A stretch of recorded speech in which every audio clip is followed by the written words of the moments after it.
حلیمہ کی گودی کا یتیم تھا، کس کو یقین کہ حلیمہ کی گودی کا یتیم عرش تک جائے گا، معراج کا دولہ ہوگا۔ شب اسرا انہیں ایک بار جگانے کے لیے دل جبرائیل بھی سوجا سے لرزا ہوگا۔ اس لیے میں آپ کے محبوب مقرر کو دعوت سخن دینے جا رہا ہوں، اس گزارش کے ساتھ کہ آپ تمام حضرات آخر تک جم کر توجہ کے ساتھ بیٹھیں گے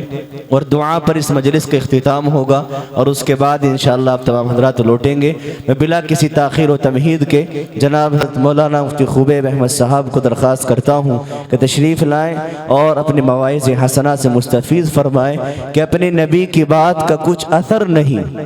اپنے نبی کی بات کا کچھ اثر نہیں، خطرے میں اپنا دین ہے لیکن کوئی خبر نہیں، دنیا میں اس طرح کا مسلمان ہو گیا، دانا ہے غیر قوم یہ ناداں ہو گیا۔ اس شعر کے ساتھ حضرت والا مائک پر۔ الحمد لله رب العالمين والصلاة والسلام على سيدنا محمد وعلى آله وأصحابه أجمعين ومن تبعهم بإحسان إلى يوم الدين.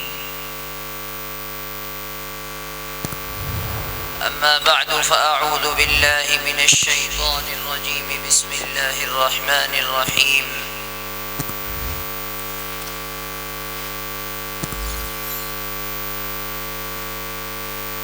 أولئك الذين امتحن الله قلوبهم للتقوى لهم مغفرة وأجر عظيم. وقال النبي صلى الله عليه وسلم أصحابي كالنجوم بأيهم اقتديتم اهتديتم.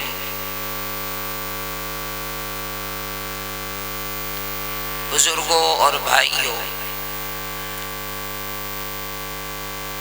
اللہ تعالی نے اس دنیا کے اندر اپنے دین اور اپنی توحید کو اپنے بندوں تک پہنچانے کے لیے کم و بیش 1,24,000 انبیاء کو اس دنیا کے اندر بھیجا ہے، اور ہر نبی دنیا میں آیا اور اس نے اللہ کی توحید اور اللہ کے پیغام کو اللہ کے بندوں تک پہنچایا۔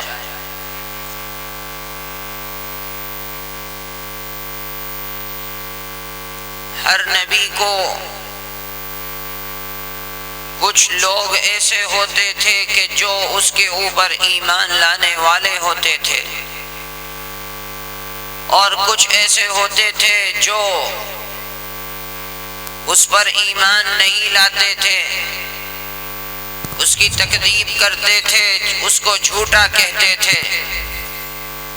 اس کو تکلیفیں دیا کرتے تھے۔ جتنے بھی انبیاء اس دنیا کے اندر آئے، اللہ تعالی نے ہر نبی کے ماننے والے اور اس نبی کے اوپر ایمان لانے والے کو کہیں یہ فضیلت عطا فرمائی کہ اس کو نبی کا حواری کہا گیا، اور کبھی یہ فضیلت عطا فرمائی کہ اس کو انصار میں سے کہا گیا۔ لیکن جب اپنے نبی آخر الزمان حضرت محمد صلی اللہ علیہ وسلم کو اس دنیا کے اندر بھیجا، اور صحابہ رضوان اللہ عنہم اجمعین جو اللہ کے نبی علیہ السلام پر ایمان لانے والے تھے، اللہ تعالیٰ نے اپنی کتاب کے اندر اپنے محبوب پیغمبر کے ساتھیوں کا ذکر جب کیا، قرآن مجید کے اندر تو ذکر اس طرح فرمایا کہ جس طرح بقیہ انبیاء کے ساتھی اور بقیہ انبیاء کے صحابہ کا ذکر نہیں کیا، بلکہ اس سے آگے بڑھ کر کے اللہ تعالی نے صحابہ رضوان اللہ عنہم اجمعین کا تعلق خود اپنی ذات اور اپنے سے جوڑ کر کے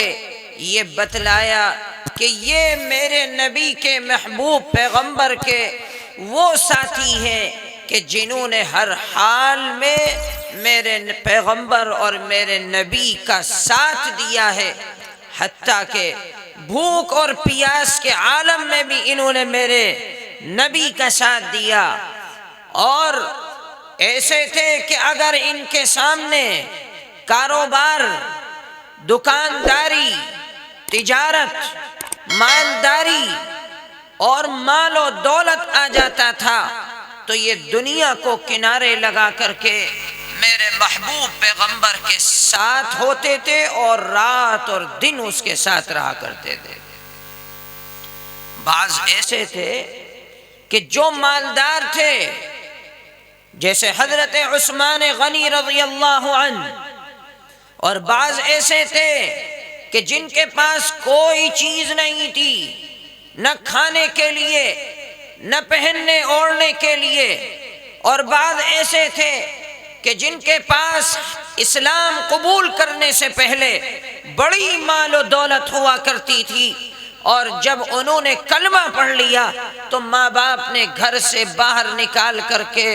اس کو غربت اور مسکنت کی زندگی گزارنے کے اوپر مجبور کر دیا۔ ایک صحابی کا ذکر آتا ہے، حضرت عبداللہ ذو البجاجین رضی اللہ عنہ، ان کا انتقال ہو گیا۔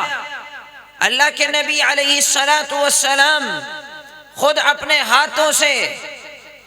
ان کو قبر کے اندر اتارتے ہیں، اور قبر کے اندر اتارتے ہوئے جب کفن دیکھا تو کفن پیر کی طرف سے کم پڑ رہا تھا،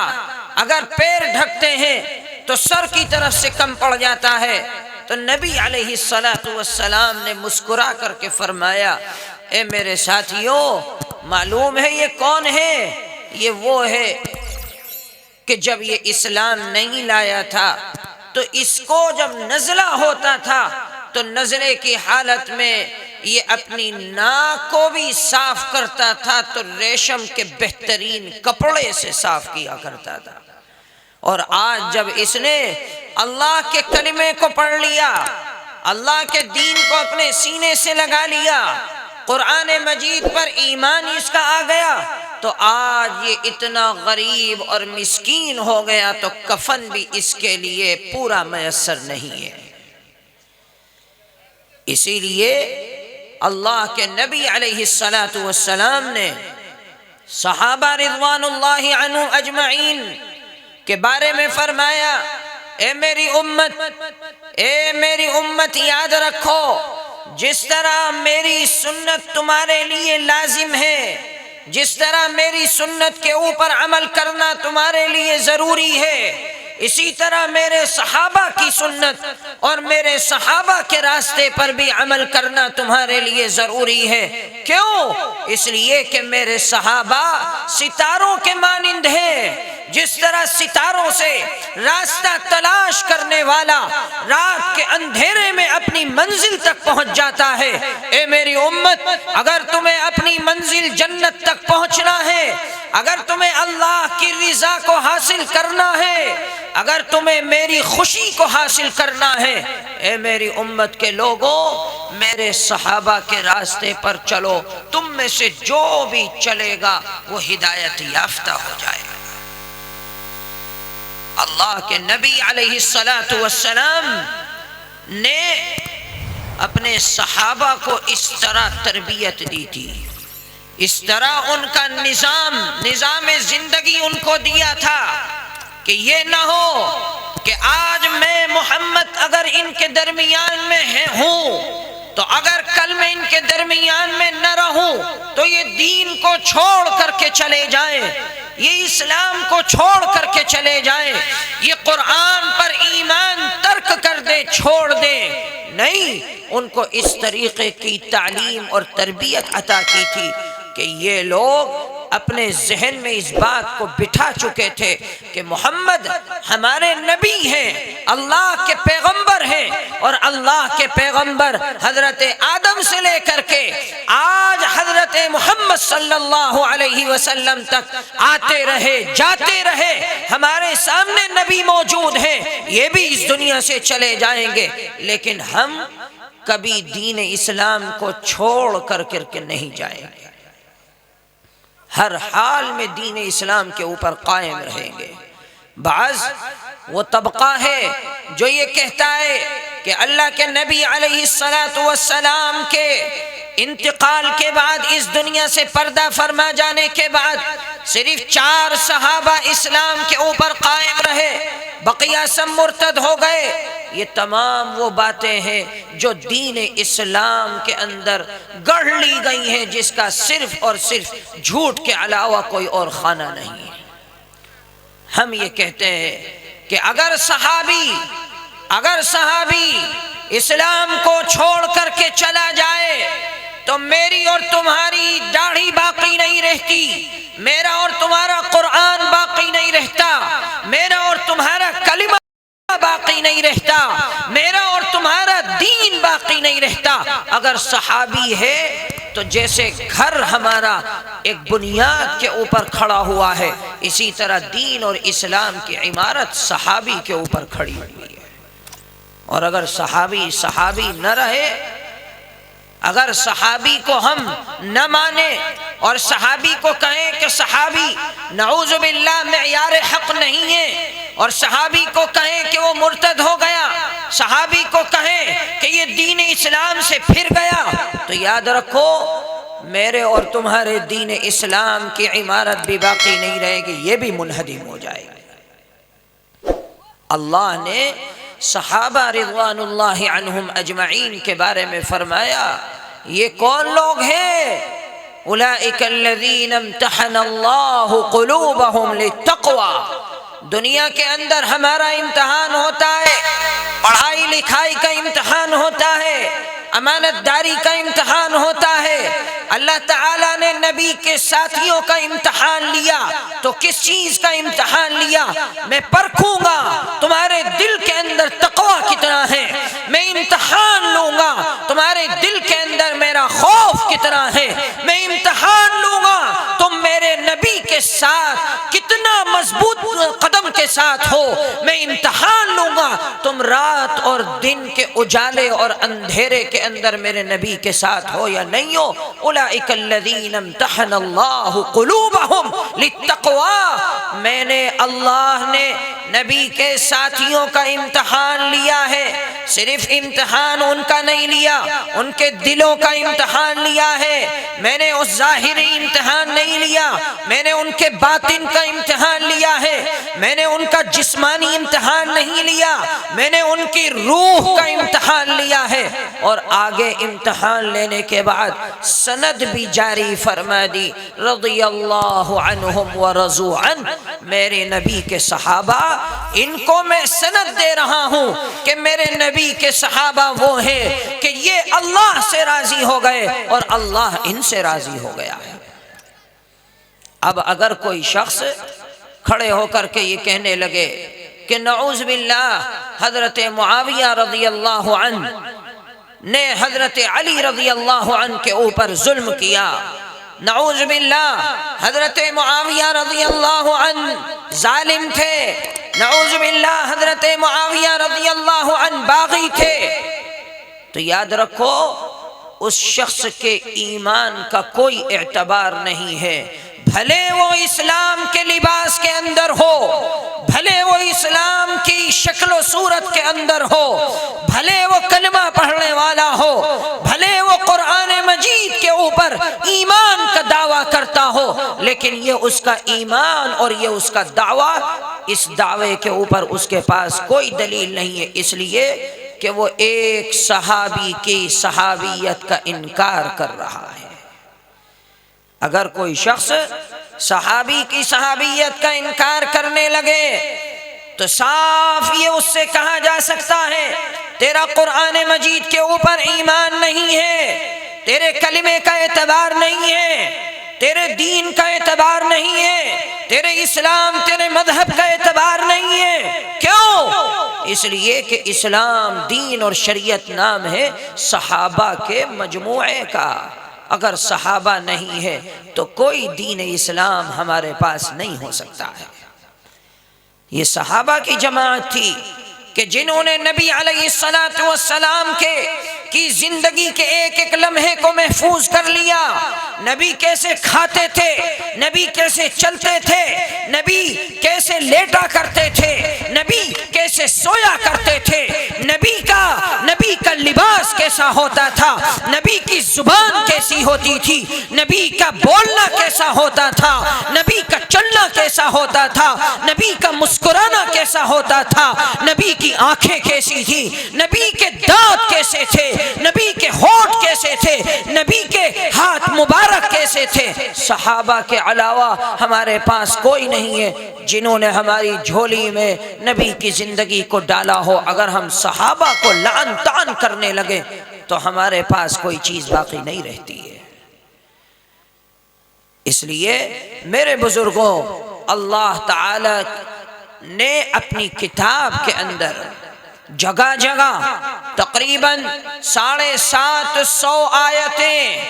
بلکہ بعض مفسرین کہتے ہیں 1300 آیتیں، اور بعض محدثین کہتے ہیں کہ 1800 آیتیں صحابہ رضوان اللہ عنہم اجمعین کی تعریف اور ان کے تذکرے کے اندر قرآن مجید میں بیان فرمائی ہے۔ یہ وہ لوگ تھے کہ جن کو دیکھ کر کے آسمان بھی کہتا تھا اے اللہ کیسے لوگ ہیں، یہ انسان ہے کیا؟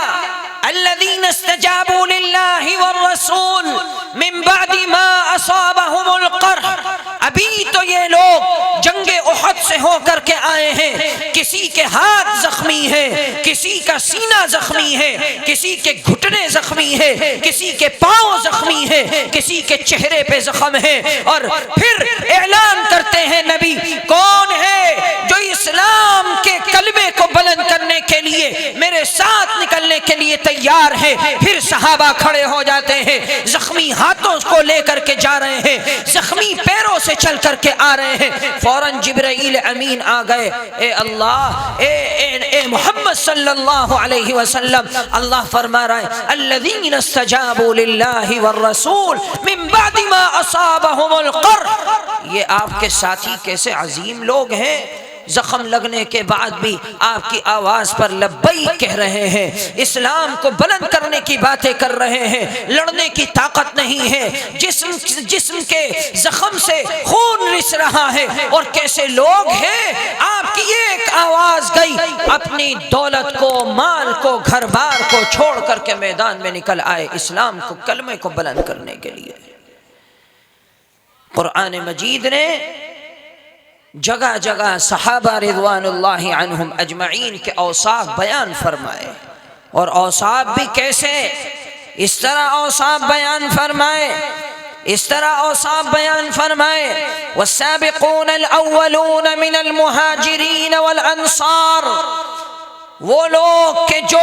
سب سے پہلے اسلام کے اندر داخل ہوئے، وہ لوگ کہ جو ہجرت کر کے مدینہ آ گئے، وہ لوگ کہ جو انصار مدینہ کہلائے، جنہوں نے ہجرت کرنے والوں کی مدد کی ہے، نصرت کی ہے۔ اللہ یہ اعلان کر رہا ہے، آسمانوں پہ فرشتے یہ اعلان کر رہے ہیں، ارے زمین کی فضائیں یہ اعلان کر رہی ہیں، الذین اتبعوہم بإحسان رضی اللہ عنہم ورضوا عنہ وأعد لهم جنات تجری تحتها الانہار۔ یہ لوگ ہیں کہ اللہ تعالی نے ان سے اپنی رضا کے پروانے کو جاری کر دیا، اور قیامت تک ان کے لیے اللہ تعالی نے جنت کے دروازے کھول رکھے ہیں۔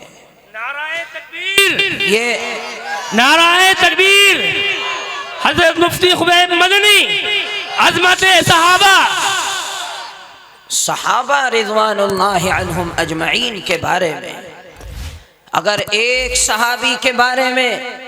ایک صحابی کی سیرت کو بیان کیا جائے تو ایک صحابی کی سیرت بیان کرنے کے لیے انسان کو قلم اٹھانا آسان نہیں، انسان کو زبان کھولنا آسان نہیں، انسان کے لیے ناممکن ہے کہ کسی ایک صحابی کی سیرت کو بیان کر دیا جائے، اس لیے کہ صحابی کی ذات وہ ذات ہے، وہ شخصیت ایسی شخصیت ہے کہ جس کے بارے میں اللہ تعالی جو ساری جہانوں کا پیدا کرنے والا ہے وہ کہہ رہا ہے کہ اے میرے بندو یاد رکھو انبیاء کے بعد سب سے بزرگ ہستی اس دنیا کے اندر میرے بندوں کے اندر اگر ہے تو صحابہ کی ہے۔ وَكُلًّا وَعَدَ اللَّهُ الْحُسْنَى، یہ وہ لوگ ہیں کہ جنت کا وعدہ ہم نے ان سے کر رکھا ہے۔ انبیاء کے بعد کسی سے جنت کا وعدہ نہیں کیا گیا علاوہ صحابہ کے، انبیاء کے بعد کسی کو اللہ تعالیٰ نے اپنی رضا کا پروانہ نہیں دیا علاوہ صحابہ کے، انبیاء کے بعد اللہ تعالیٰ نے اپنا قرب اتنا کسی کو عطا نہیں کیا جتنا صحابہ کو اپنا قرب عطا کیا ہے۔ اور پھر یہ فرمایا، اللہ کے نبی کی زبانی یہ کہلوا دیا، اے محمد میرے بندوں تک یہ پیغام پہنچا دو کہ یہ وہ لوگ ہیں کہ جن کے راستوں کے اوپر چلنا تمہارے لیے ضروری ہے، اسی طرح جس طرح میرے راستے کے اوپر چلنا ہے۔ مفسرین نے قرآن مجید کے اندر ایک آیت آتی ہے لَقَدْ كَانَ لَكُمْ فِي رَسُولِ اللَّهِ أُسْوَةٌ حَسَنَةٌ، جس آیت کے اندر ترجمہ یہ کیا جاتا ہے کہ اللہ کے رسول کی زندگی کے اندر تمہارے لیے نمونہ ہے۔ اس آیت کے سلسلے میں جلال الدین سیوطی ایک عالم گزرے ہیں، لکھتے ہیں اللہ کے رسول کی زندگی میں نمونہ ہے، اور اللہ کے رسول کی زندگی کے اندر بہترین نمونہ اور بہترین زندگی کے لمحات وہ لمحات ہیں کہ جن کو اللہ نے اپنے نبی کی جھولی میں صحابہ کی شکل کے اندر ڈالا تھا۔ نبی کی سیرت اگر پڑھنی ہو تو صحابہ کو دیکھ لو، نبی کی زندگی اگر پڑھنی ہو تو صحابہ کو دیکھ لو، نبی کے ایک ایک لمحے کو اگر پڑھنا ہو تو صحابہ کو دیکھ لو۔ ایک صحابی ہے حضرت عبداللہ ابن عمر رضی اللہ عنہ، حضرت عمر رضی اللہ عنہ کے بیٹے اپنے چند ساتھیوں کے ساتھ مدینہ کی گلی سے گزر رہے ہیں، جب گلی سے باہر نکلے تو وہ اچانک گلی کے کونے کے اوپر بیٹھ گئے۔ ساتھیوں نے پوچھا آپ یہاں کیوں بیٹھے؟ یہ تو کوڑی کی جگہ ہے، یہاں کوڑی ڈالی جاتی ہے، آپ یہاں کیوں بیٹھ گئے؟ فرمایا میں اس لیے بیٹھا ہوں کہ اس جگہ میں نے نبی کے زمانے میں نبی کو اپنی آنکھوں سے یہاں بیٹھے ہوئے دیکھا تھا، آج میں اپنے نبی کی سنت کو عمل کرنے کے لیے میں بھی کچھ دیر بیٹھ گیا۔ ایسا نہ ہو کہ نبی کی سنت مجھ سے چھوٹ جائے، ایسا نہ ہو نبی کا طریقہ مجھ سے چھوٹ جائے۔ اسی لیے صحابہ کے بارے میں اللہ نے فرمایا کہ اے میرے بندو یاد رکھو میرے نبی کی یہ جماعت وہ جماعت ہے کہ جو جماعت میں نے انبیاء میں سے کسی نبی کو یہ جماعت نہیں عطا کی ہے۔ یہ جماعت وہ جماعت ہے کہ کسی نبی کے پاس اتنے جانثار صحابہ نہیں تھے، کسی نبی کے پاس اتنے جان کو گنوا دینے والے ساتھی نہیں تھے۔ صحابہ رضوان اللہ عنہم اجمعین جیسے ساتھی اللہ تعالیٰ نے کسی نبی کو نہیں دیے۔ حضرت عائشہ رضی اللہ عنہا فرماتی ہے تم کیا بات کرتے ہو؟ حضرت یوسف علیہ السلام کی بات کرتے ہو، ان کے حسن کو دیکھ کر کے عورتوں نے اپنی انگلیاں کاٹ لی تھی، کیا بات کرتے ہو؟ میرے محبوب پیغمبر کو جن لوگوں نے دیکھا انہوں نے تو اپنی گردنیں کٹوا دی تھی۔ حضرت یوسف علیہ السلام کے ظاہری حسن سے متاثر ہو کر کے عورتوں نے اپنے آپ کو تکلیف دی تھی۔ صحابہ نبی کی شکل دیکھ رہے ہیں، ابھی اسلام نہیں لائے، ابھی مسجد نبوی کے اندر بندھے ہوئے ہیں، ابو امامہ ہیں، نبی پاس سے گزرتے ہیں، اپنے چہرے کو پھیر لیتے ہیں، نبی ادھر آتے ہیں، اپنے چہرے کو ادھر کر لیتے ہیں، فرمایا ذرا سا میری طرف تو دیکھ لو، ایک نظر میری طرف دیکھ لو۔ فرمایا میں نے ایک نظر نبی کی طرف دیکھا، اللہ کی قسم میرے دل کی دنیا تبدیل ہو گئی۔ یہ دیکھا کہ نہ میرے دل کے اندر پہلی دنیا موجود ہے، نہ میری پچھلی زندگی موجود ہے، ایسا لگ رہا تھا جیسے میں آج اس دنیا کے اندر پیدا ہوا ہوں۔ میری دنیا دل کی تبدیل ہو گئی۔ میرے بزرگوں، آج ہمارے اندر سب سے بڑی بیماری یہ داخل ہو گئی مسلمان طبقے کے اندر۔ ہم اس دنیا کے اندر اپنے فلم اسٹاروں، کرکٹ کھیلنے والوں اور دنیا کے اندر شیطانیت کے اڈوں کو آباد کرنے والوں کو پیشوا مانتے ہیں، ان کی اقتدا کرتے ہیں، ان کی شکل کی طرح اپنی شکل بنانے کی کوشش کرتے ہیں، ان کی زندگی کی طرح اپنی زندگی کو بنانے کی کوشش کرتے ہیں۔ مسلمانوں، قوال کے مسلمانوں، ہمارے مقتدا تو صحابہ تھے، ہمارے پیشوا تو صحابہ تھے، ہمارے رہبر تو صحابہ تھے، جو لوگ ہمیں قرآن دے کر کے گئے ہیں، ہمارے لیے راہ میں چلنے کے لائق تو وہ لوگ ہیں، ضروری ہے کہ ہم ان کے پیچھے چلیں، نہ کہ ان دنیا والوں کے پیچھے چلیں۔ مسلمان تو نام اس اللہ کے بندے کا ہے جو اپنے سینے کے اندر قرآن کی محبت کو جگاتا ہے۔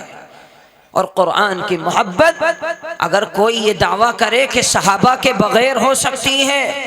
اگر کوئی یہ دعویٰ کرے کہ صحابہ کے بنا ہو سکتی ہے، اگر کوئی یہ دعویٰ کرے میں اس قرآن کو مانتا ہوں جو صحابہ سے الگ ہے، اگر کوئی یہ دعویٰ کرے کہ میرا ایمان اس قرآن مجید کے اوپر ہے جو صحابی نے نہیں لکھا ہے،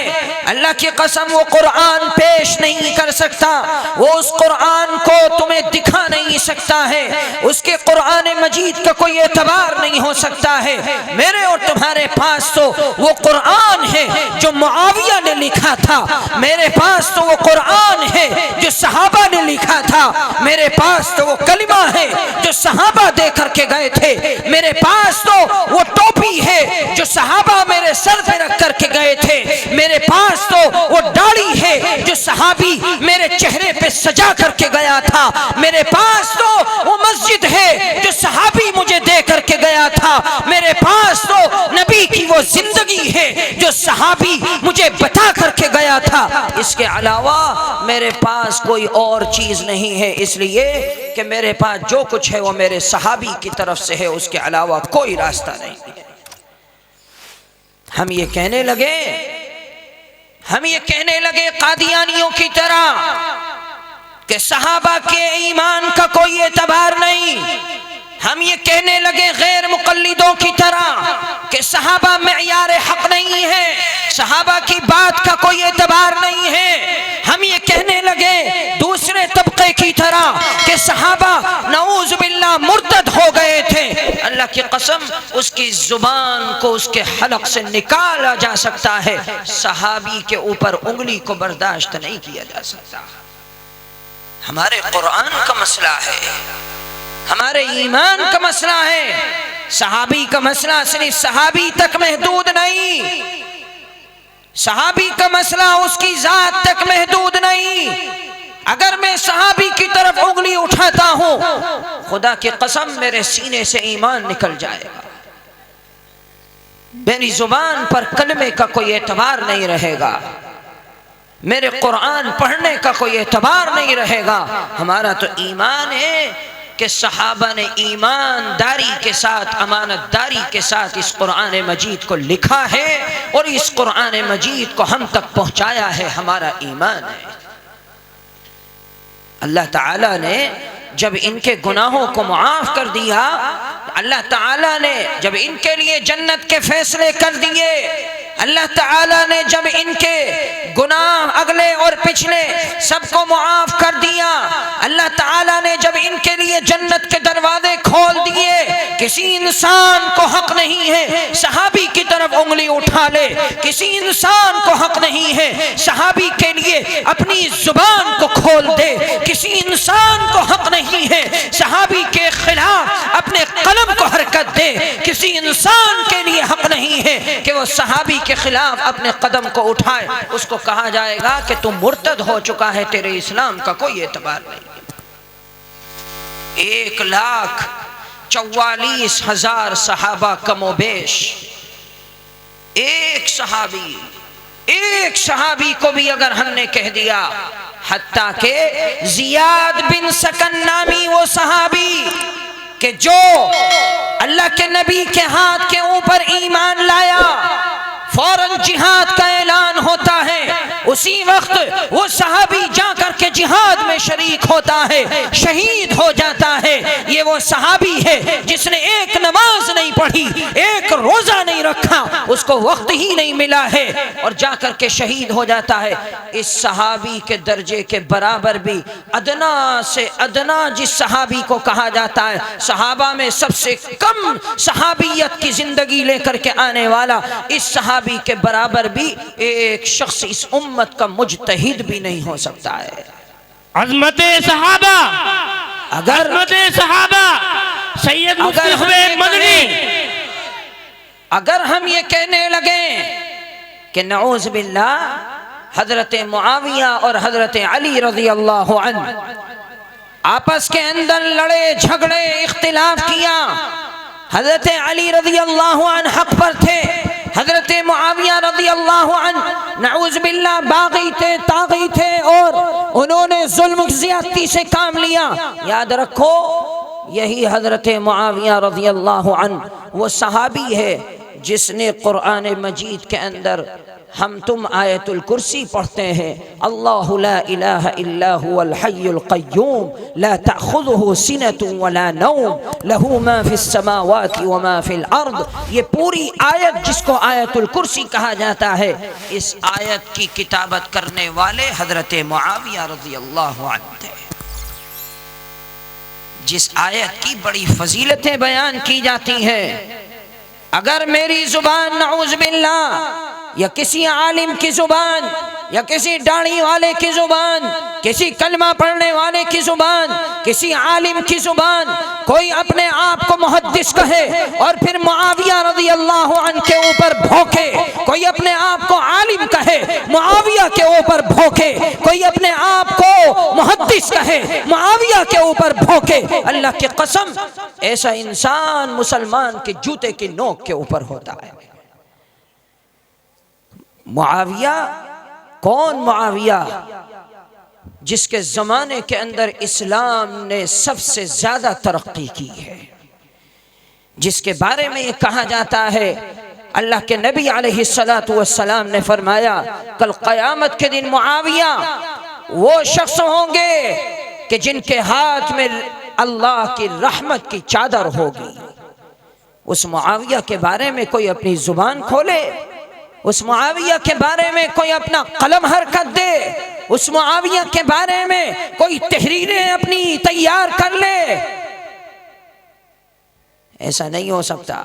ہمارے پاس قرآن ہے، ہمارے پاس اللہ کے نبی کی حدیث ہے۔ لاؤ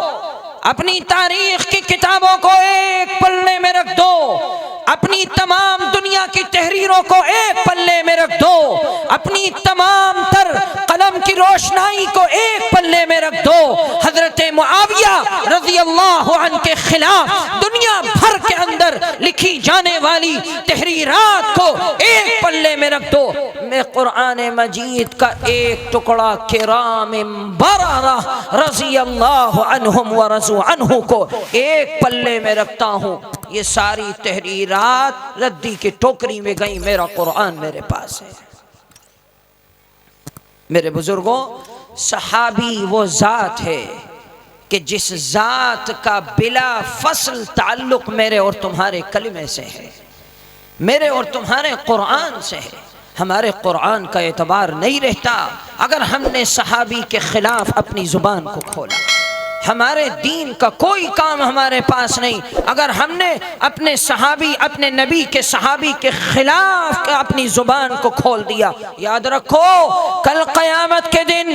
اللہ کے نبی علیہ السلام حوض کوثر کے اوپر اپنی امت کو پیالہ دے رہے ہوں گے اور اپنی امت کے پیاس کو بجھا رہے ہوں گے۔ اللہ کے نبی نے اگر گریبان پکڑ کر کے پوچھ لیا، یہ کھڑا ہے میرے برابر میں ابو بکر، یہ کھڑا ہے میرے برابر میں عمر، یہ کھڑے ہیں میرے برابر میں عثمان غنی، یہ کھڑے ہیں میرے برابر میں علی المرتضی، یہ بتلاؤ تم نے ان کے خلاف زبان کھولی تھی، تم نے ان کے خلاف اپنے قلم کو حرکت دی تھی۔ اے عالم، تو نے معاویہ کے خلاف اپنے قلم کو حرکت دی تھی، یہ بتلا آج تو کس منہ سے کس شکل کو لے کر کے آیا ہے، کس ایمان کو لے کر کے آیا ہے۔ تیرے ایمان کا تو اعتبار اسی وقت اٹھ گیا تھا جب تو نے صحابی کے خلاف اپنی زبان کو حرکت دی تھی۔ کوئی سفارش نہیں کی جا سکتی، کوئی سفارش نہیں کی جا سکتی۔ ایک منافق مدینے میں انتقال کر گیا، مر گیا، اللہ کے نبی علیہ السلام اس کے جنازے کو پڑھنے کے لیے تشریف لے جا رہے ہیں، فوراً وحی آ گئی، لا تصلی علی احد منہم مات ابدا، اے نبی آپ کو نماز نہیں پڑھنی ہے، آپ کو اس کے قریب نہیں جانا ہے، اس کی قبر پہ نہیں جانا ہے۔ اور پھر اللہ کے نبی نے اعلان کر دیا، اے میرے صحابہ آج میں اعلان کرتا ہوں اگر کوئی میری امت میں سے کوئی طبقہ، کوئی شخص، کوئی کلمہ پڑھنے والا کھڑا ہوتا ہے اور میرے صحابہ کے خلاف زبان درازی کرتا ہے، میں محمد اس کے خلاف اعلان کرتا ہوں، لا تصلو علیہم، تم اس کی نماز جنازہ بھی نہ پڑھو، ولا تصلو معہم، تمہیں اس کے ساتھ فرض نماز بھی نہیں پڑھنی ہے، لا تآکلوہم، تم اس کے ساتھ دسترخوان پر بیٹھ کر کے ایک جگہ کھانا بھی نہیں کھاؤ گے، ولا تشاربوہم، تم اس کے ساتھ پیو گے بھی نہیں۔ یاد رکھو اللہ کے نبی کا اعلان ہے، صحابی کے خلاف زبان درازی کرنے والے سے اپنے رشتے ناتے کو توڑ کر کے رکھو۔ کیوں؟ اس لیے کہ اس نے اس جماعت کے خلاف اپنی زبان کو کھولا ہے کہ جس جماعت کے اللہ تعالیٰ نے قرآن مجید کے اندر اوصاف بیان فرمائے، جس جماعت کو اللہ تعالیٰ نے جنت کا پروانہ دے دیا ہے، جس جماعت کو قرآن مجید کہتا ہے اولئک الذین امتحن اللہ قلوبہم للتقوی، یہ وہ لوگ ہیں جن کے دلوں کو اللہ تعالیٰ نے آزما لیا ہے، ٹٹول لیا ہے تقوی کے لیے۔ میرے بزرگوں، اس لیے صحابہ کے خلاف کبھی اپنی زبان کو حرکت نہ دینا، ان لوگوں سے اپنے آپ کو دور کر لو کہ جو لوگ صحابہ رضوان اللہ عنہم اجمعین کو نشانہ بناتے ہیں، ان لوگوں سے قطع تعلق کر دو کہ جو لوگ صحابہ رضوان اللہ عنہم اجمعین کو نعوذ باللہ مرتد کہتے ہیں، جو لوگ حضرت ابو بکر رضی اللہ عنہ کو گالیاں دیتے ہیں، جو لوگ حضرت عمر رضی اللہ عنہ کو گالیاں دیتے ہیں، حضرت عثمان غنی رضی اللہ عنہ کو نعوذ باللہ مرتد قرار دیتے ہیں، یاد رکھو ایسے شخص کو مسلمان نہیں کہا جا سکتا ہے۔ امت کا متفقہ فیصلہ ہے، تمام اہل سنت والجماعت کا متفقہ فیصلہ ہے، ایسے شخص کو مسلمان نہیں کہا جا سکتا، نہیں کہا جا سکتا۔ اس لیے قوال کے لوگوں، آج اللہ کا شکر ہے، آج اللہ کا شکر ہے میرے اور تمہارے جسم کے اوپر شرعی لباس، یہ داڑھی، یہ ٹوپی، یہ میری تمہاری زبان کے اوپر کلمہ، ہم قرآن پڑھ رہے ہیں، پڑھا رہے ہیں، ہمارے بچے اپنے قرآن مجید کو حفظ کر رہے ہیں، اپنے سینے میں اس کو سجا رہے ہیں۔ یہ آج جتنا کچھ ہمارے اعمال نامے میں لکھا جائے گا اس سے پہلے صحابہ کے اعمال نامے کے اندر لکھا جائے گا، جن لوگوں نے قرآن مجید کو پہنچایا ہے، جن لوگوں نے قرآن مجید کو آج ہم تک امانت داری کے ساتھ پہنچایا کہ جن کی امانت داری کی بنیاد پر قرآن نے اعلان کر دیا ذالک الکتاب لا ریب فیہ، یہ کتاب وہ کتاب ہے جس کے نہ نقطے کے اندر کوئی شک، نہ زیر و زبر کے اندر کوئی شک، نہ کسی حرف کے اندر کوئی شک، نہ کسی کلمے کے اندر کوئی شک، نہ کسی کے نہ اس کتاب کے کسی عنوان کسی مضمون کے اندر کوئی شک نہیں ہے۔ جاؤ اپنی اور دنیا کے اندر جو کتابیں آئی تھیں، توریت آئی، زبور آئی، انجیل آئی، اس کے ماننے والوں نے اس میں تبدیلی کر دی۔ آج دنیا کے اندر کہیں کوئی ان کتابوں کا نسخہ نہیں ملے گا، لیکن میرا قرآن ایسا ہے جو آج بھی اسی طرح ملے گا جس طرح نازل ہوا تھا۔ کیوں؟ اس لیے کہ صحابہ نے اس کو امانت داری کے ساتھ پہنچایا تھا، اس کے اندر کوئی رد و بدل نہیں کیا، اس کے اندر کوئی تحریف نہیں کی، اس کے اندر ذرہ برابر بھی اپنے ذہن، دل، دماغ اور خیالات کو داخل نہیں کیا۔ جس طرح اللہ نے بھیجا، نبی نے لکھوایا، اسی طرح نبی کا صحابی لکھ رہا ہے، اور قرآن مجید میرے اور تمہارے سامنے موجود ہے۔ میرے بزرگوں، اس لیے آج آپ کی یہ مجلس صحابہ کے عنوان سے الحمدللہ منعقد ہوئی۔ ہمارا یہ ماننا ہے، عقیدہ ہے کہ اللہ تعالی ان بزرگ ہستی اور ان مقدس شخصیات کی بدولت جہاں ان حضرات کا تذکرہ ہوتا ہے، اس مجلس کی فضا کو نور سے منور فرماتا ہے، اور اس مجلس کے اندر شرکت کرنے والے، بیٹھنے والے اور صحابہ کی عظمت اور محبت کو اپنے دلوں میں بٹھانے والوں کی زندگی کے اندر اللہ تعالیٰ اسلام کے نور کو روشن فرماتا ہے۔ اس لیے کہ یہ وہ لوگ تھے کہ جنہوں نے اپنے آپ کو ہر حال کے اندر، مشکل اور پریشانی، سہولت میسر ہو نہ ہو، ہر حال کے اندر رہ کر کے ہم تک دین اسلام کو پہنچایا تھا۔ اس لیے کوال کے لوگوں، یہ وہ لوگ ہیں، ان لوگوں کی عزت، ان کی عظمت، ان کا تقدس اپنے دل کے اندر بٹھانا ہمارے اور آپ کے لیے فرض ہے، ضروری ہے۔ اگر نہیں ہوگا تو میں نے کہا کہ میرے اور تمہارے قرآن کا بھی اعتبار نہیں ہو سکے گا۔ اس لیے ان لوگوں کی زبان پر ذرہ برابر دھیان دینے کی ضرورت نہیں کہ جو لوگ صحابہ کو طعن و تشنیع کرتے ہیں، ان سے کہو لکم دینکم ولی دین، تمہارا دین تم اپنے پاس رکھو، میرا دین اور عقیدہ میرا اپنے پاس ہے، میں اس کے اوپر قائم ہو۔ اور ایسے علماء سے بھی بچو، ایسے علماء سے بالکل کنارہ کشی اختیار کرو۔ اور میں آپ کے اس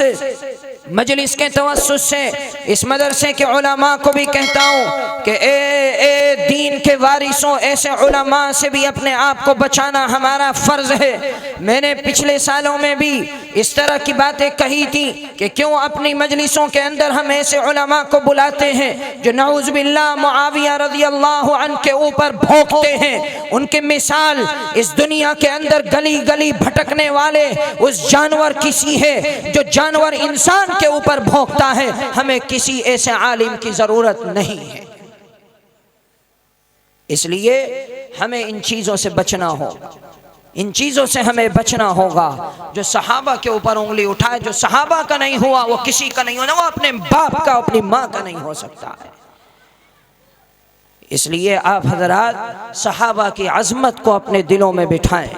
اور ان کے تقدس کو بٹھائیں، اور ان کی عظمت اور تقدس کے بٹھانے کا سب سے بہترین راستہ یہ ہے کہ ہم ان کے راستے پر چلیں، ان کے نقش قدم پر چلیں، ان کی زندگی کے مطابق اپنی زندگی کو بنانے کی کوشش کریں۔ اللہ عمل کی توفیق عطا فرمائے اور اس مجلس کو کامیاب اور کامران فرمائے۔ وآخر دعوانا ان الحمد للہ رب